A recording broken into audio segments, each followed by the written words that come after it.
I'm a pastor now, but with online freelancing, a lot more blessed. I'm earning 90 to 100,000 for just one client. I only do my work on average like 4 hours a day.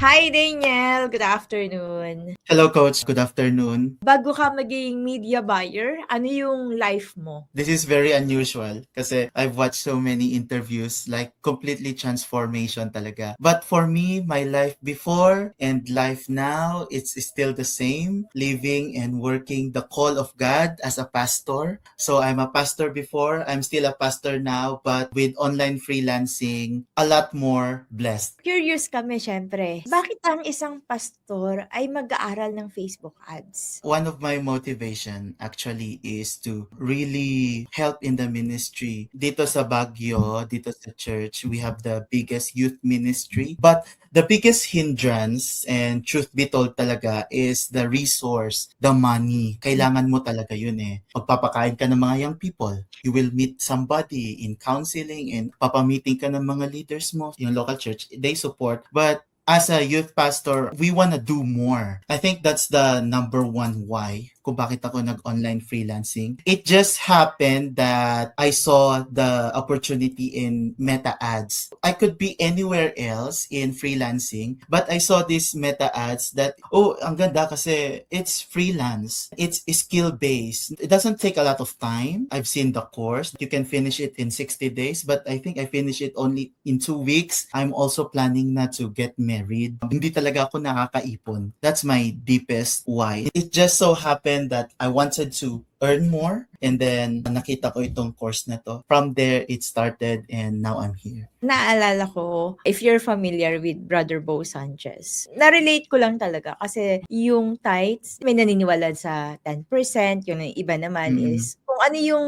maluwag sa'yo, ibigay mo. Pero ang natutunan ko kasi is, yung goal is not to earn more, but to Yes. tithe more. Imagine mo, if you're earning more, you can tithe more. The goal is baliktad. 90% tithe, and then 10% yung living expense mo. Yun talaga yung naalala ko nung nalaman ko na kayo ay pastor. Tama yung sinabi mo, Coach. Totally agree. I've seen a lot of people talaga earning more than me, but they're never satisfied. A lot of my colleagues are onto online freelancing, some working abroad, but they come to me like, bakit parang there's something empty pa din in me. Then I always tell them, most of people, they earn, they spend, but what separates us as Christians and as child of God, we earn, yes, we spend, but we are also a good steward dapat. We are a steward of what the Lord has given us. Yung mindset din kasi natin, laging masama yung Mm. may pera. Na nakikita mo yung ibang tao, they're earning less, tapos ikaw, ang laki ng kinikita mo. Ikaw masama ka, yung less fortunate, they're earning less. Parang sila yung mabuti. Pero the truth is, if you earn more, you can share more. Lagi kasing sinasabi na the root of evil is money. Pero hindi eh.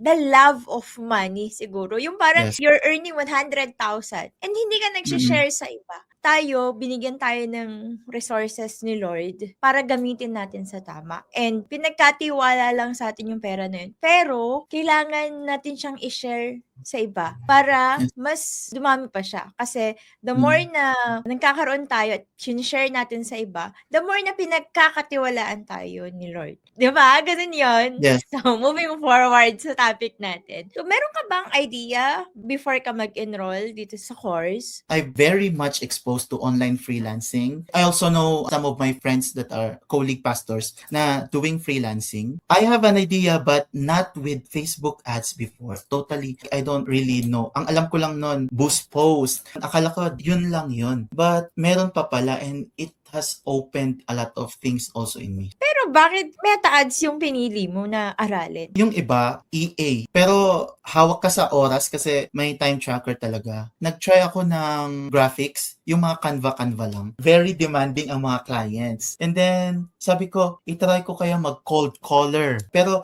most of it are graveyard shifts. I simply cannot. Nakita ko yung Facebook advertising and I thought, wow, parang I think this is the one that fits me. Kumusta naman yung learning experience mo? Graduate po ako ng business. Ang course ko sa college ay information system, major in business. So, mga marketing terms, bottom of the funnel, top of the funnel. So, alam ko na ito. Pero for me, it's very excellently done. It forces you to go back and learn yung mga bagay na yan.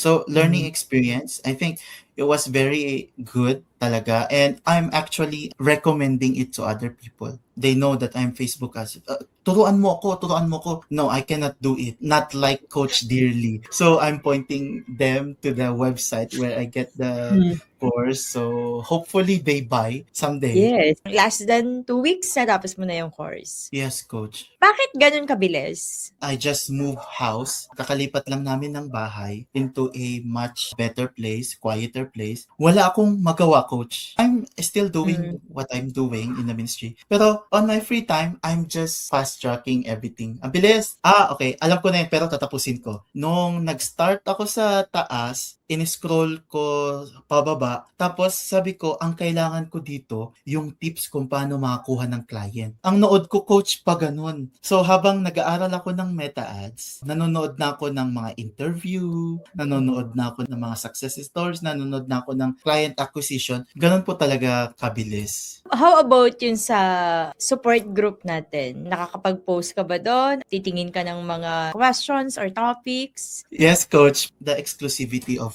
being in that group, it's something else. Pag may mga job opening dati, ina-applyan ko. There's this one na prevalent na question sa group, yung Metapixel. Ako din, nagka-problem din. Pero nag-scroll-scroll lang ako. And then I tried sa mga comments, sa mga forum na ganun. So, it helped. And then, I posted once na shinare ko na meron na akong client. There's this one time as well na meron nag-post about opportunity for Google Ads. It also like spark an idea for me to learn Google Ads. It helped. Sa experience mo, ano yung best part of the course? I think there are two na best part ng course. Yung conversion rate optimization, dami kong natutunan doon eh. And the client acquisition, that's the best part of the course. So, after 2 weeks, natapos si course, paano ka nakahanap ng client? At first po, online jobs PH, ang sinesearch ko doon ay media buyer. Pero ang mga hinahanap nilang mga media buyer, mga senior na, kapag beginner ka, huwag ka na mag-apply. I think that's not for me. And then, I remember one time sa course po ninyo, ibibigay na lang sa inyo yung Google Sheet, tapos gagayahin mo na lang, parang ganun. Ano kayang tawag doon? And then, I started as Facebook ad launcher. Nag-anap ako sa Fiverr, sa Upwork, sa Online Jobs PH, ads launcher. Even if there's no experience, 1 year, 2 years, ganun, you can apply. Parang ganun. Tapos, 10 applications a day, naubos yung points ko sa online jobs, naubos yung connects ko, lahat na yata ng online sites, na-applyan ko na. But then, ito talaga ang weakness ko, Coach, interview. Hindi ako fake it till you make it. Honest talaga ako. Ang baon ko lang talaga ay confidence. Ang ginawa ko, Coach, ay gumawa ako ng website sa WordPress. Meron din akong ginawa sa Canva. Nag-post lang ako na nag-post sa mga Facebook group. Sinunod ko po talaga na i-optimize ko yung online jobs PH ko, yung website ko na ako yung meta ads. Ang feature ko sa akin, if you want a budget meta ads campaign manager, I'm the guy. Parang ganun. I don't know if I'm selling myself short or I'm being cheap. Gusto ko lang talaga magka-client that time. Lahat ng in-applyan ko po, Coach, wala po akong napasukan. First interview, second interview, final interview lang ang naabot ko pero hindi po talaga ako na-hire. But then, profile optimization and selling myself to clients work. So, there's this one September night, one client messaged me. Sabi niya, can you do this? Ginawa ko yon, tapos pinakita ko sa kanya, it looks good. Sabi niya ganyan, are you comfortable working with us full-time, $10 an hour? Wow! Thankful doon sa client na yon. Nag-start ako 2 hours kasi Facebook ads launcher lang naman kasi it takes 30 minutes, like mga 15 na campaigns, ganun. Umaabot lang ng 1 hour. That client helped me to boost yung learning ko about meta ads. Hindi lang ako nag-stop being a Facebook ads launcher. Do you also know how to handle commerce manager? And then sabi ko sa kanya, I don't know, but I will try to learn. He tried another task with me, tapos nagawa ko. Okay, good. Now you handle all. Okay, next. Do you know how to do Google Ads? I don't know, but I will try to learn. And the rest is history. So ngayon, ilan yung client na hinahandle mo? I used to have 5 clients without compromising my ministry. Ngayon, coach, I have 3 clients. Doon sa isang client ko, I handle 7 ad accounts. Yung isa pong client ko ay Sally Beauty. This is the biggest retailer and wholesaler of beauty products in Central Europe. France, Belgium, Germany, Spain, and UK. It started in US, but it's gaining a lot of customers in Europe. So I handle that. And my other client is in Spain. We are selling hair revitalization for women. Yeah, so that's one of our product. And I'm also working, coach, sa conversion.com. Ang ginagawa namin doon is tinitignan namin kung effective ba yung mga changes sa landing page, sa checkout, minute details, yun, ganun ang work doon. So, I have 3. I feel blessed talaga sa mga clients that I have to fire some. Coach, very blessed talaga to the point na ako talaga ang namimili. Siyempre, siguro dun sa 2 weeks sa pag-aaral mo hanggang sa paghahanap mo ng client, hanggang ngayon, baka meron ka pang mga challenges. The biggest challenge, coach, is disappointment at first. Yung mapangunahan ka ng loss sa mga campaign mo, hindi nagge-generate ng sales itong mga campaign ko. Talaga nung una, coach, napanghinaan talaga ako ng loob. If you don't guard your thoughts, and if you don't guard yung mga demeanor mo, talagang makakrush ka eh. Isa sa mga challenge pa siguro that I'm experiencing right now is sometimes naubusan ka ng creative juices. Nakaka-drain din talaga. But pag-aralan mo lang yung pattern ng mga audience. Malalaman mo din doon kung ano ang talagang perfect na type ng ads na gagawin mo doon. So, doon naman sa account restriction, na-restrict na rin yung account ko many times. Kasi yung isang client ko, yung hair revitalization, napagkakamalan siya na prescription drugs. One time, kinabahan ako kasi na-restrict yung account ko. Na-mention kasi sa ad copy yung Ozempic. Yung Ozempic kasi, ang side effect niya ay hair loss. Ganon. That's the challenge, yes. If kaya lang naman, let's say range. On my one client, Sally Beauty, the biggest retailer and wholesaler of beauty products in Central Europe in UK, I'm earning 90 to 100,000 for just one client, handling all the 7 ad accounts for 5 different countries. So, ibig sabihin, magkakaiba yung account, pero ang magkakaiba lang talaga sa kanila is yung location. Yes. Same brand, same products. That's just one client. Tag ba yan na full-time, part-time? They consider me full-time, 8 hours. Okay. Pero I only do my work on average like 4 hours a day. At first talaga, kinukonsume ko yung 8 hours kasi beginner ka pa lang talagang ayaw mo talaga magkamali pa. Gusto ko ma-impress yung client. So kinukonsume ko talaga. But now that I'm doing it every day, it's just repetitive. Wala namang masyadong decision making or strategy. Nagagawa ko siya ng 4 hours. And alam yun ng client. Hindi ko naman siya dinadaya. Baka sabihin nila, ano ba naman tong pastor na to? 8 hours nagka-clock.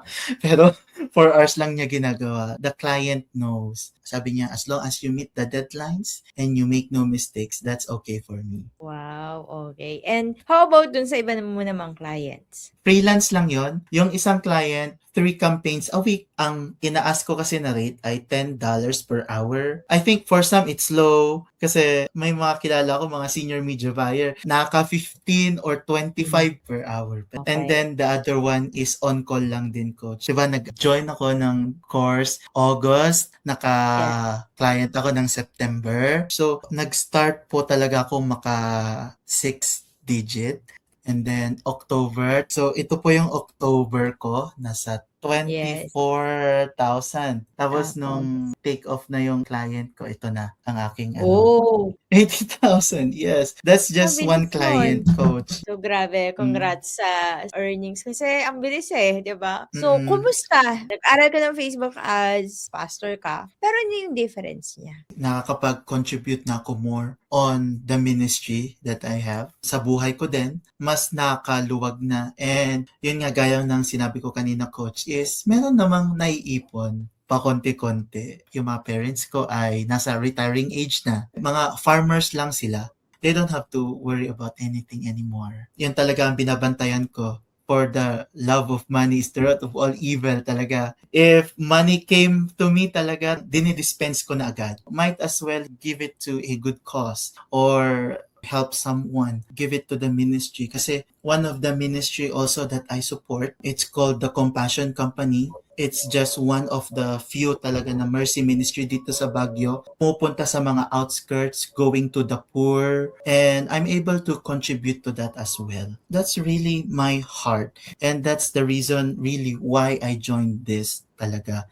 To be honest, not just for me personally, 100%, but God has given me this skill, this talent. I'm gonna use it for His glory to reach more people and to help other people as well. So that's really my heart. I think that's also why the Lord has given me favor sa mga clients ko. Well, don't be disappointed kahit anong client pa ang maland mo or makuha mo. Kahit pa very relaxed as katulad sa akin. But you have to maintain pa rin yung integrity mo on how will you live your life. Kasi money, you will earn it, you will spend it, pero how will you make your money make an eternal significance? Or how will it make the lives of other people better? And, you know, Coach, I think you can agree with me as well that money is not everything. Kahit mayaman ka na, but you don't know what's your purpose in life, you'll still feel empty. And it just so happened that the Lord has given me this skill. The Lord has blessed me with so many clients where I'm earning a lot. That's my contribution. Why not use it for the glory of God? Alam mo, Daniel, naka-relate ako sa sinabi mo and actually, I agree na yung money talaga, blessing yan na dapat sinishare natin sa iba. Na-realize ko din talaga ngayon na yung wisdom talaga na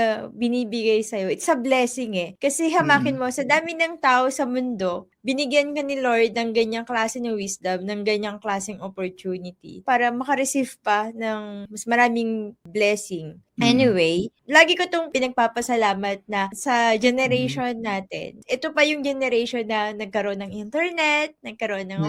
wifi. Yung Mm-mm. blessing sa'tin is nagkaroon tayo ng option sa buhay na paano tayo Mm-mm. kikita ng mas malaki. At the same time, meron pa rin tayong quality of life. Ngayon, ang dami na din talaga ng mga OFW na open na sila sa ganitong klase Mm-mm. ng opportunity. Ano yung mabibigay natin na tips sa kanila? Focus on one thing, on one skill. Kasi if you know what you're targeting, mas maliit ang chance mo na ma-miss. Number one tip ko is that you find your own skill, your niche, so that mas precise ang iyong application at mas precise din ang iyong hinahanap mo at makikita mo. Number two, siguro, don't be afraid to invest on yourself. If you make this free, people will not put value on it. You put effort on it, magkakaroon ka talaga ng return. Hindi ko po talaga inakala that I will meet you face to face, coach. It's a privilege talaga na makausap kita ngayon. Your story has impacted a lot of people. Story pa lang yun, coach. And also, I really want to appreciate talaga yung desire po ninyo na maka-help sa ibang tao as well. Kasi mga tao ngayon, mahilig mag-gatekeep ba? Pero tayo dito sa family na to, sa group na to, hindi tayo nag-gatekeep. We're very proud that dito kami natuto sa coach na to at siyang tumulong sa amin. I pray the best for you and of course for the team. I hope that you will continue yung advocacy, coach, your advocacy. Meron tayong financial freedom. Sabi nga nila, online freelancers now are the new OFW. we're earning dollars, but the impact sa family ay mas mabuti. Because of me doing freelancing, na-inspire ko yung kuya ko din. Hindi lang talaga yung life na directly ang na-impact nyo, kundi yung life din ng iba. Thank you so much, Coach. Even though this is my first time meeting you, right from the beginning talaga, very grateful ako na na-come up mo ito. Hindi ko lang alam, Coach, kung ikaw lang ang may ganito dito sa Pilipinas. Pero I could say that this is the best Meta Ads course here in the Philippines. Gusto mo rin bang magbago ang takbo ng buhay mo katulad ng mga students ko? Meron akong ginawang media buyer roadmap para sa'yo para malaman mo kung paano nga ba maging media buyer. I-click mo lang yung link na nasa description below.